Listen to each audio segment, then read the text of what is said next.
So I've already made a video talking about the 16 positive cognitive functions. This video is going to be breaking down the 16 negative variants of cognition. Within CPT, every type is a kind of cognitive function. For example, SEFE, that's an ESTP, FESE, that's an ENFJ. But for every single type, there's also a natural negative manifestation of it. And when I say negative, I'm not talking about some dark side of this type kind of video. Negative simply means the attitude itself is more negativistic. But every single negative attitude has a natural positive manifestation. So for example, negative FESE is manifesting positive TINI. So that creates an ISTP. The FESE I talked about before in positive form for the ENFJ, well, that's got a negative manifestation. The negative pairing there is TINI. What this essentially means is there's a kind of entanglement between positive and negative forces, and that actually creates what we know as a type. An ESTP is not just SEFE, it's also NITI, but the SEFE is positive and the NITI is negative. So whether you regard within CPT there to be 16 cognitive functions, which are the kind of sum total of the positive and negative process, or 32 cognitive functions, whereby the positive process and the negative processes are separated, at the end of the day they are both referring to the same thing. But this doesn't mean it's not inherently useful to understand the building blocks, whereby FESE is positive and therefore TINI is negative. These processes are so entangled that they are one and the same. Because we still need to understand why this is the case, what each part of this process that we know as a type is doing. And before we dive into the video, I want to let you know that this information is also available on the wiki of cognitivepersonality.com. So SEFE divergence is essentially intonation. It's kind of passively responding to very subtle changes in frequencies in people's kind of FE atmospheres. As it's a perceptual element, it's not interested in whether or not something conforms to a standard of what FE should look like. It's more interested in the deviations, the range of FE expression. So SEFE divergence is essentially very naturally passively absorbing very nuanced variations in a person's FE kind of emotive or nervous expression. FESE divergence, on the other hand, is seeing the extent to which this very nuanced landscape of one-to-one, oftentimes, emotional expression is conforming to a standard. So whereas SEFE divergence, this negativistic form of SEFE, is going to be like, that seemed a bit rude, that seemed a bit off, what's going on there? FESE divergence might be more like, this person seems a bit off, this person seems a bit weird. Because it's forming more of a character assessment, because it's beholden to the codex agenda. SETE divergence is very similar to SEFE divergence, but it's more mechanistic. It's oriented to the object rather than a subject. It's not picking up nervous emotional energies. It's picking up characteristics on a granular level of the object, of the mechanistic landscape. So SETE divergence is going to notice why things seem to be working in a certain way, why a mechanism's put together in a certain way. Again, it's lens dominant, so it's more exploratory. TESE divergence, on the other hand, is assessing the extent to which any kind of object or objective experience is conforming to a standard. This could have been better, this mechanism's faulty, this is not exactly working the way it should be, that piece of art could do with more shadow over here, for example. So that kind of investigative element of TESE divergence is again assessing the extent to which something conforms to a standard. And you can see why this simultaneously gives way to idealization, which is the passive process it corresponds to in an ISFP.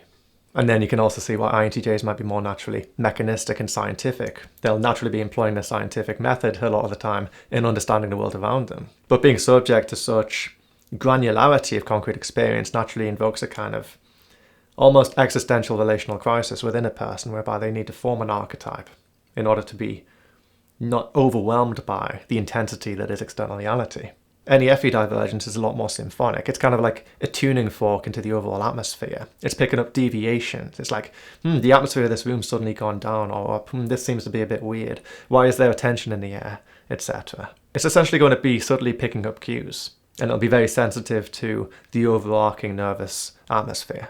FENE divergence, on the other hand, again, it's seeing the extent to which something conforms to a standard. This person tends to act more like this person tends to act more like that. Oh, and this person does that, it's rude and it causes the other person to feel like this. I can predict that. NETE divergence is kind of, again, like NEFE divergence. It's a tuning fork, but the tuning fork here is not to the emotio-nervous energies of the atmosphere, but rather to the mechanistic contingencies. This seems dangerous. The structural integrity of that is not sound, so that means it might fall and hurt people. It's very good at natural risk assessment. And you can see how such a chaotic landscape gives way to restraint, because you do not want to interact with something that is dangerous, and you want to be cautious, you want to restrain yourself, hold yourself back from acting impulsively in a landscape where anything could change at any second, where everything is dangerous. TE divergence, this kind of prospection process, is again seeing the extent to which an overall contingency conforms to a standard. This is potential, this person has growth potential. It can even be, relational because it's connected to FI. I see the potential in this art project. I could see how far and great this could be. There's a lot to say about TE oppositional processes and their ability to appraise, to see the latent potential in something. And therefore TE divergence gives way to accommodation, because one must accommodate something in order to remain there, in order to see it grow. Now let's go into the introverted divergent pairing, starting with NITI divergence. This one is kind of akin to a matrix. The person is essentially scanning the breadth of what TI could be understood to be, and creating a kind of probabilistic language of how everything tends to fit together. Some permutations can be almost gamifying reality. Other permutations might be along a kind of more gambling analogy, whereby they'll say, oh, this is interesting, that could happen, and this is interesting, that could happen. I know what the general likelihoods are of certain things occurring if I do them over and over again. This seems risky, this does not seem risky, but I understand what the risks are. It's a kind of standardization process in order to create a coherent internal model of reality. But again, it's more exploratory by nature. It's interested in the possible range of outcomes. TI-NI divergence, on the other hand, is much more universalis. This is a pairing which is kind of breaking down models and understandings and perspectives into a single coherent framework where everything kind of connects together. A person will have categories a lot of the time that do interact with each other, but different models can be consulted on, different philosophies can be consulted on, in order to understand, oh, this is like this way of thinking, this is like that way of thinking. If I employ this model here, it would be much more effective than an alternative model. And therefore TI-NI divergence is very systematic because it has different systems to call upon, in order at the end of the day to find the most effective way of attuning to different characteristics outside of itself. A person itself can be systemized, for example. Oh, this person requires this kind of behavior. I will systemize myself in order to accommodate that. That's a more ambiverted ENFJ. A lot of educators of holistic subjects might be ENFJs, because they'll understand the ins and outs of these various subjects and how they connect to other ones. SITI divergence, this is much more algorithmic. You know how ESTP is like, if I do this, this might happen? Well, SITI divergence is much more like, if I do this, this will happen. If I do that, they do that. If I say this joke, they laugh in this way. If I say this joke in this particular way, they'll laugh slightly differently. So this pairing is actually quite naturally suited to mastering different skill sets because it's rehearsing the precise if-then contingencies, but in a very explorative way. It's not baking down procedure or anything. It's kind of tinkering upon and experimenting with the breadth of mechanistic deterministic potential. TI-SI divergence, on the other hand, is more the reliable permutation of this kind of SITI-TI-SI pairing. This is a much more procedural pairing, which works more in decision trees in a lot of ways. If I do this, this will happen, but this is clearly the best option, and therefore this is what I should do according to the situation, which allows FENE integration to be much more naturally chameleonic, whereas NEFE is more like a persona created from a more algorithmic process, finding a way to hold FE constant across different situations, to say, this is what I am, look at what I can do. FENE, on the other hand, is more like, well, what I do depends upon what the needs are of the situation, because I'm not naturally exploring the potential of what might happen, of what could happen. And I don't have an experiential agenda of novelty seeking, for example, because the priority here is the FE dominance. I want to keep harmony. And I'll do that by being more chameleonic in a lot of ways, by being proportionate to the situation. And the TISI decision tree will accommodate this, because this is the clearly correct course of action for this particular situation. It's very proportionate.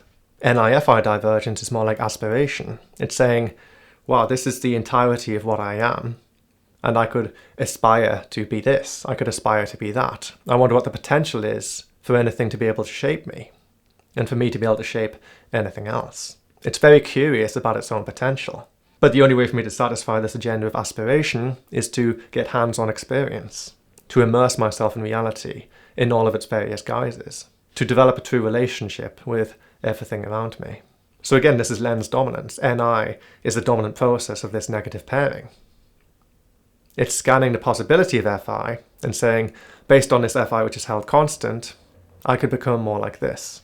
But it's going to be more curious. Any divergent pairing is a reflexive pairing. It generates a kind of action potential in its positive counterpart. So NIFI divergence here is going to have a natural reflexive action potential given unto SETE. Oh, this could be interesting, let's go there. Oh, I'm craving this, I'll do that, etc. FI-NI divergence, on the other hand, this is going to be to the agenda of the codec. NI is held constant here to say this is the direction we're going in, whereas FI is always expanding. It's saying, I have this, I could do with more, I could have more, this could be even better, I could be even better. It's going to be passively generating kind of FI reflexes in forms of desires. And these desires are realized through implementation, through acquisition. And these may not always be consciously experienced per se, but they're always going to be acted upon. There's always going to be this natural energy pushing the person forward. So as aspiration is kind of like, oh, it could be like this, it could be like this, I wonder what it'll be like, I wonder how it'll affect me.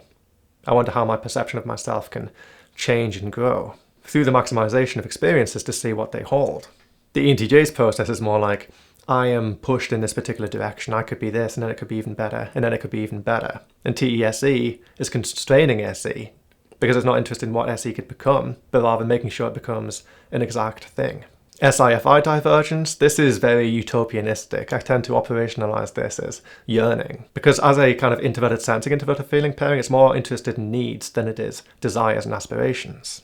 But since it's more exploratory here, SI is kind of assessing the possible range of all possible needs. It's more interested in discovering what needs may be unmet or even uncovered than it is actively meeting them per se. And naturally this interest in the range of possible needs gives way to exploration, NETE+. So there's going to be a kind of quiet restlessness for this type. And finally, FI-SI divergence, this is the natural opposite of SI-FI divergence. It's less interested in the range of possible unmet needs, and rather the mean of them. And this mean is going to be solid and actionable. It's saying, these are my needs, I know what my needs are, I'm going to put my energy into acting upon them, into organizing the world around me to ensure that none of my needs go unmet, as far as I'm aware. So SI-FI divergence is therefore like taking a very general impression, a mean average of one's needs, and saying, these are my needs, I'm going to focus upon these because they're overt and obvious, and I'm going to put all of my efforts into making sure my needs, as well as the needs of other people that I hold dear, are met. It's a very needs-based pairing. And that concludes the video, so thanks so much for watching. If you're interested in being typed by me or coached by me, and if you're interested in learning more about CPT on the wiki, for example, definitely head to cognitivepersonality.com. There are articles for each of these pairings, both positive and negative manifestations. And if you're a CPT enthusiast, there's now a CPT online course which is being updated every single month. Available in the same place. And finally, if you're interested in supporting the theory and the channel on that additional level, CPT is also on Patreon. Links in the description. So that's it from me, and I'll be back in a couple of weeks. For now, take care.